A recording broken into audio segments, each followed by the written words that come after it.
শীতের শেষ আর গ্রীষ্মের শুরু। ফাল্গুন আর চৈত্র মাস নিয়ে হয় তোমার বসন্তকাল। এই বসন্তকালটা আমার খুব প্রিয় কাল, জানো তো। না শীত না গরম, হেব্বি সুন্দর লাগে। ছোট্ট ছোট্ট পাতা গজায় আর কোকিলটা এত সুন্দর ডাকছে, সকালবেলা মনটা এমনিই ভালো হয়ে যাচ্ছে, জানো তো। সকালবেলা বসন্তকাল নিয়ে যেন আমি রচনা বলে ফেললাম, যেন মনে হচ্ছে পরীক্ষার খাতায় আসবে, আমাকে মুখস্থ করতে বলেছে। আসলে তা না, বসন্তকালটা আমার এমনিই ভালো লাগে, জানো তো। এই বিশেষ করে ব্যালকনির সামনেটা দাঁড়িয়ে থাকতে। এখন একটু আদা দিয়ে চা করলাম। গুড মর্নিং বন্ধুরা, কেমন আছো তোমরা সবাই? আশা করছি তোমরা সকলে খুব ভালো আছো, আমিও বেশ ভালো আছি। আজ হলো তোমার শুক্রবার। ঘড়ির কাঁটা এখন বেশি বাজেনি, ওই 6:30 থেকে 6:35-40 ঘরে হবে। রান্না বসিয়ে দিয়েছি, এদিকে ভাত বসে গেছে, তোমার বসে গেছে, ডিম দুটো সেদ্ধ বসিয়ে দিয়েছি। চাটা খেয়ে তনুর সাথে একটু বকবক করে চলে এলাম। এখানে ফুলকপিগুলো কেটে নিচ্ছি আর আলুটা কেটে নিয়ে ফুলকপি দিয়ে আলু দিয়ে ডিম দিয়ে ঝোল হবে। এবারে একটা জিনিস খুব ভালো হয়েছে, আমি যে প্রোডাক্টগুলো কিনি সেগুলো তোমরা লিঙ্ক চাও, কিন্তু আমি লিঙ্ক কী করে শেয়ার করতে হয় এতদিন জানতাম না। তো এখন দেখছি আমাকে ইউটিউব থেকে মানে অপশানটা দিয়েছে, মানে প্রোডাক্টগুলো তোমাদের ট্যাগ করে দেওয়ার। তো আমি ভিডিওতে ট্যাগ দিয়ে দিয়েছি, যদি তোমাদের মনে হয় যে এখান থেকে কিনবে তো কিনতে পারো। আজকে ভেবেছিলাম যে নতুন যে চাটুটা ওটাতে একটুখানি মিষ্টি জাতীয় জিনিস করে উদ্বোধন করব। তাই ভাবলাম কী করবো, সেই তো করলে পাটিসাপটা করতে হবে, কিন্তু পাটিসাপটা এখন আর ভালো লাগছে না খেতে। এই চাটুটা আসার পর অনেকবার পাটিসাপটা খেয়েছি তো, মানে আর এখন আর ভালো লাগছে না। এখন এক কাজ করি, যেমন রুটি করা তেমন রুটিই করি। ওই জন্য চাটুটাতে আজকে রুটি করব। রুটিগুলো এত সুন্দর হবে, মানে কি বলবো, চাটুটা খুব ভালো হয়েছে। কালকে যখন এলো না, ভাবছিলাম চাটুটা কি ছোটো হবে নাকি পুরো রুটির সাইজের হবে, তারপরে দেখলাম না, চাটুটা মোটামুটি ঠিকঠাক একদম, মানে যেরকম ঘরোয়া চাটু হয় সেরকমই খুব ভালো। আর দেখতেও যেমন সুন্দর, জিনিসটাও খুব ভালো। এটা তো প্রেস্টিজের, আর আগেরটা ছিল হকিংসের, দুটোই ভালো। ওটাও বেশ বড় মতো, তবে ওটা ইন্ডাকশানে বসবে না, এটা যেমন ইন্ডাকশানে বসবে, জানো তো, খুব ভালো। যাই হোক, আমার চাটুটা দেখে, চাটুটা পেয়ে খুব মনটা মানে খুশি হয়ে গেছে। আর আমি তো মানে ভাবিনি তনু আমাকে এইরকম আবার একটা চাটু কিনে দেবে বলে।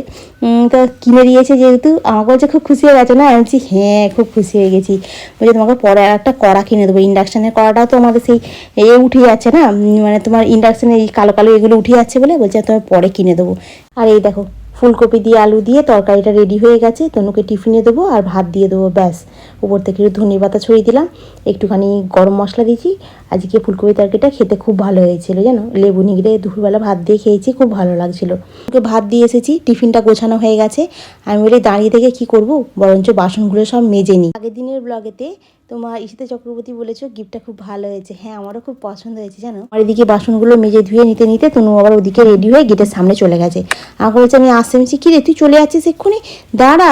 বলছে যে না, ট্রেন এসে গেছে। আমি সেই দেখ, এতক্ষণ ধরে বসেছিল, আর যেই আমি বাসনগুলো মাজতে এলাম অন্য তো ট্রেন এসে গেল। যাবি এক্ষুনি? হ্যাঁ যাবি, হেঁটে হেঁটে এতটা রাস্তা, টুক করে এখান দিয়ে চলে যাবি। ব্লিঙ্কিটের দাম কম নয় রে, সবাই ব্লিঙ্কিটে অর্ডার করছে জিনিস। হ্যাঁ, সাবধানে যাবি। হ্যাঁ হ্যাঁ। সকালবেলাটা একটা যেন ঝড় বয়ে যায়, বাইরে বেশ হালকা ঠান্ডা আছে, আর এই ঠান্ডা গরমটাতে সবাই ঘ্যাগর ঘ্যাগর করেই যাচ্ছে। কারণ ঠান্ডার একবার লেগে গেলে ও এখন টানা চলবে একদম, তোমার 1 সপ্তাহ 15 দিনের মতো। ফুলকপি দিয়ে আলু দিয়ে মাছ দিয়ে বলছি, ডিম দিয়ে ঝোল আর ভাতই হয়েছে, ওই দিয়ে লেবু দিয়ে নিয়ে খেয়ে গেল। আর ওই তরকারি আর রুটি দিয়ে দিলাম, ব্যাস। এরপর আমি একটুখানি বসে আগে এফবিতে ভিডিও পোস্ট করব, তারপরে গিয়ে কাজে আবার হাত দেবো। কারণ বাসনগুলো মাজা হয়েছে কিছুটা প্রায় হয়ে গেছে, খালি তুমি এখন থালাগুলো পড়ে আছে, এগুলো করবো আস্তে আস্তে, একটার পর একটা কাজ করবো। আজকে ভাবছি দুটো ঘরের চাদরটাকে চেঞ্জ করে দেবো, অনেকদিন হয়ে গেছে চাদরগুলো পাতা আছে, ওগুলোকে চেঞ্জ করে দেবো। তো চলো কাজগুলো করে নিই, ঠিক আছে। উফ, হাঁপিয়ে যাই গো এক এক সময়, মানে আর পারি না, মনে হয় যেন এবারে একটু দম নিয়ে বসে। তবু কিন্তু দেখো গ্যাস এসে গেছে, গ্যাসেতে তরকারি হচ্ছে, ভাত হচ্ছে, রুটি হচ্ছে, তাড়াতাড়ি করে হয়ে যাচ্ছে। একটা তরকারি ভাত, তাও দেখো কালকে কিন্তু আমি 3 রকম করেছি। তোমার ভাজা করেছি করলা পেঁয়াজকালি দিয়ে, তারপরে তোমার লাউয়ের চিংড়ি মাছ দিয়ে করেছি, আবার গাজর দিয়ে করেছি, সব রকম করেছি, কিন্তু অত এরকম হয়নি। কিন্তু আজকে লেট হয়ে যাচ্ছে এরকম মনে হচ্ছে। এক একদিন এক এক রকম হয়, এক একদিন দেখবে তাড়াতাড়ি কোনো রকম হয়ে যাবে, আবার এক একদিন দেখবে মানে কাজ করতে একটু লেট হয়। আজকে আবার কদিন ধরে ব্যায়াম ফ্যায়াম বন্ধ তো, আর হাতটা আজকে খুব ঝিনঝিন করছে, সেই রাত্রির থেকে হাতটা ঝিমঝিম করছে খুব। আজকে সকালবেলা উঠে একটু হালকা এক্সারসাইজ করেছি, কিন্তু করলে কি হবে, এখন একটু ভালো আছে, কিন্তু এক্সারসাইজটা করতে হবে। আমি না করে করে না আরও বেশি শরীরটাকে একদম করে ফেলছি। টিফিনে আগে যে চাউমিনটা করেছিলাম ওই চাউমিনটাই এখন একটু গরম করে নিলাম, জানো তো। চাউমিনটা ছিল, তনু চলে গেল, যাওয়ার পর একটু ভিডিওর কাজ করলাম। এখন 10টা বাজে, মানে না আগে টিফিনটা খাই, খেয়ে দিয়ে তারপরে বাকি কাজগুলো একটা একটা করে নেবো। আজকে কাচাকুচি বলতে সেরকম কিছু নেই, চাদরগুলো ভাবছি তুলে দেবো, কিন্তু কাচবো না ভাবছি আজকে, কালকে কাচবো, কালকে শনিবার আছে, কালকে কাচবো ভাবছি। তো চলো এখন খেয়ে নিই। এক সময় না মানে কাজ করতে করতে মনে হয় যে একটুখানি ঘুমিয়ে পড়বো নাকি, তনু মানে একটুখানি বেলার দিয়ে ঘুমিয়ে পড়তে পারো না, যে হ্যাঁ ঘুমিয়ে পড়লে আর আমাকে উঠতে হবে না। একবার বসে পড়লে উঠে কাজ করতে ইচ্ছা করে না। এই এতক্ষণ বসে বসে ভিডিওর কাজ করছিলাম, তারপরে উঠে মনে হচ্ছিল না কাজ করি। যাই হোক চলো এখন টিফিনটা খাই। চাউমিনটা কালকে খুব ভালো হয়েছিল খেতে, জানো, একদম ঝরঝরে সুন্দর। এরপর থেকে না লম্বা লম্বা প্যাকেট নিয়ে আসবো না, এই প্যাকেটগুলো নিয়ে আসবো, অনেকটা থাকে, মানে একটা তুলে করলে মোটামুটি কালকে তো আমরা অনেকটা খেয়েছি, প্লাস এখনো যা আছে আমার টিফিনে ভালোভাবে হয়ে গেল। আগের দিনের ব্লগেতে সানান সাউ বলছিলে স্টপ করে দিও না, না না স্টপ করবো না, যেমন চলছে তেমনই চলবে। আমার ডেলি ব্লগ শেয়ার করতে ভালো লাগে আর ভালোবেসে চ্যানেলে এসেছি, সেহেতু হোক আর নাই হোক আমি চালিয়ে যাব, জানো তো। Thank you Shatabdi, thank you Puja, thank you Shrabani, thank you Ishwar Chakraborty দিদিভাই, তোমাদের সকলকে অনেক অনেক ধন্যবাদ। তোমরা এত সুন্দর কমেন্ট করো, তোমাদের কমেন্ট পেয়ে খুব ভালো লাগে। আর কমেন্ট পেলে কী বলতো, মনের মধ্যে একটা এনার্জি আসে, জানো তো, যে না আমি ভিডিওটা বানাবো, এরকম একটা এনার্জি আসে। কী বলতো, সারাদিন তো বাড়িতেই থাকি এখন, আগে তো ধরো আমি অফিস করেছি, তারপরেও আমি ভিডিও বানিয়েছি, আর এখন তো আমি বাড়িতে আছি, আমার এখন খুব একটা প্রবলেম হয় না, আমার ভালো লাগে। আর আমি ভালোবেসে চ্যানেলটাকে খুলেছিলাম, জানো তো। সে হয় না আলাদা ব্যাপার, কিন্তু আমি বন্ধ করে দেবো না, যেমন চলছে তেমনই আমি চালিয়ে যাওয়ার চেষ্টা করব। আর এখন ছাদে চলে এসেছি, ছাদেতে সব চাদরগুলোকে কেচে আর রোদ্রে শুকনো করতে দিয়ে দিলাম। ভেবেছিলাম কাচবে না, না কেচেই দিই। কিন্তু তোমাদের সকালবেলা দেখালাম ডিম দিয়ে ফুলকপি দিয়ে আলু দিয়ে ঝোল, ভাত, তার একটু লেবু। ছাদ থেকে মানে ছাদেতে এত রোদ্দুর দাঁড়ানো যায় না, জামা কাপড় যা উলট পালট করছে, ও কি হয় ভগবান জানে। যাই হোক আমি আজকে স্ট্যান্ড নিয়েও যাইনি, কারণ কালকে তো নিয়ে গেছিলাম, তো এত মানে দাঁড় করিয়ে রাখা যাচ্ছে না, মানে মনে হচ্ছে না এক্ষুনি পড়ে যাবে, পড়ে গেলে তার দেখতে হবে না, আমার অবস্থা কেন আছে না। আজকে আমাদের ওয়াইফাই কানেকশান নিয়ে এখন 1 ঘন্টার উপরে হয়ে গেল। এবারে যে খেতে বসবো, যে খাবো, একটুখানি ফোন দেখবো কি সে আর আমার কপালে নেই। এখন ভাবি একটু টিভিটা চালিয়ে নিই, টিভিটা তো চলবে আমার, এই টিভিটা চালিয়ে নিয়ে আমার এখন খেতে বসি, জানো তো। না কি করবো, হ্যাঁ ওয়াইফাই কানেকশানের এমন হয়ে গেছে না অসুবিধা, যে না থাকলে মানে কি করবো বুঝতে পারি না যেন। হ্যাঁ মনে পড়ে গেল তোমাদের সঙ্গে কথা বলতে বলতে, না টিভিটা তো আছে, টিভিটা চালিয়ে দেখি।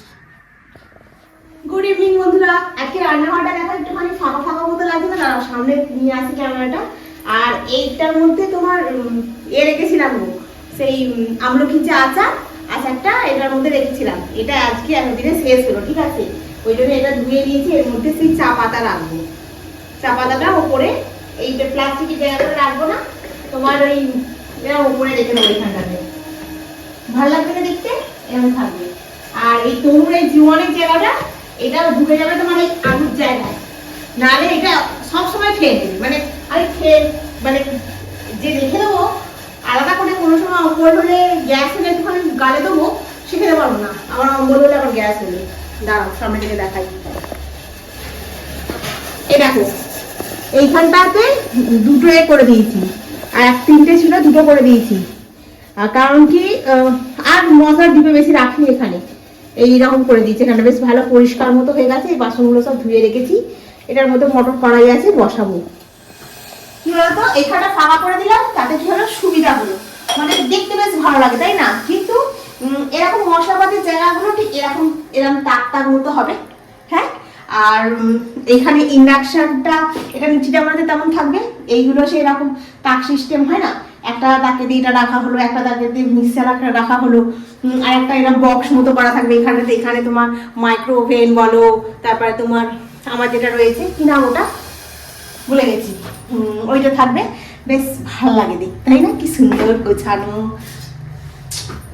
কবে হবে গো এরা, খালি আমি মুখেই বলি খালি তোমাদেরকে, আমার কবে হবে কি জানি। তো চলো আমার চা ফুটে একদম একটুখানি হয়ে যাচ্ছে, চাটা খাই, কড়াইটা সিদ্ধ বসাই। আজকে ঘুগনিতে পেঁয়াজ রসুন কিচ্ছু দিইনি, কারণ আজকে যদি থেকে যায় কালকে তাহলে খেতে পারবো। ঘুগনি আমাদের রেডি হয়ে গেছে, ঠিক আছে। আর গ্যাস মুছে পরিষ্কার, রান্নাঘরে সব বাসন কোসন সব মেজে পরিষ্কার পরিষ্কার পরিষ্কার সব করে নিয়েছি। তনুও আন্দোলনে নেমে পড়েছে, ও হেঁটে আসছে। ওকে বললুম কালকের জন্য অল্প একটু পনির নিয়ে আসবি, একটু পনির নিয়ে আসবে। কালকে এখন কি করে দেবো, ও কালকে তো নিরামিষ খেতে হয় না, তো সেই জন্য পনির নিয়ে আসতে বলেছি। পনিরের একটু তরকারি করে দিলে ও টিফিনেও নিয়ে যেতে পারবে, আবার দুপুরবেলা খেতেও পারবে, ঠিক আছে। দাঁড়ার দরজাটা খুলে দিই। দুপুরবেলা খেতেও পারবে টিফিনে, দুপুরবেলা টিফিনে খেতেও পারবে, আবার নিয়েও যেতে পারবে, ভাত দিয়ে যাওয়ার সময় খেয়ে যেতে পারবে। আমি দুটো সিম আছে, টমেটো আছে, বেগুন আছে, আলু আছে, একটু ভাত করবো, ওগুলো ভাতে দিয়ে ঘি দিয়ে খাবো, এটা আমি ঠিক করে রেখেছি। তো চলো, আজকে আর কোনো কাজ নেই, এইটা খাবো। বাসন জামা কাপড়গুলো গুছিয়ে ফেলেছি, চেয়ারে রেখেছি, ওগুলো খালি ধরে আলমারিতে পুরবো আর কিছু আল্লাতে রাখবো, ব্যাস। আর বাকি সমস্ত কাজ, আজকে তো দুপুরবেলা মানে ঘুমাইনি, আর জন্য একদম বিছানাটা একদম পরিপাটি হয়ে আছে, একদম গোছানো হয়ে আছে। তাহলে সন্ধ্যাবেলা যে কম্বলটা হয়ে থাকে, কিচ্ছু করার নেই। এই ঘরে একটা ধূপ জ্বালিয়ে রেখেছি, কারণ মশাগুলো মরে যাবে, আর নাহলে এসে বলে মশা করবে। তো চলো বন্ধুরা, আজকে আমি এখানেই রাখি, আবার নেক্সট ভিডিওতে তোমাদের সঙ্গে দেখা হবে। তোমরা খুব ভালো থেকো, সুস্থ থেকো, খুব সাবধানে থেকো। খেতে খেতে ব্লগ বানাতে বানাতে তোর খাওয়া শেষ হয়ে গেল। আমি বলছি তোর খাওয়া শেষ হয়ে গেল, বললো হ্যাঁ। আমি ঠিক আছে, আমি তাহলে খেয়ে নিই।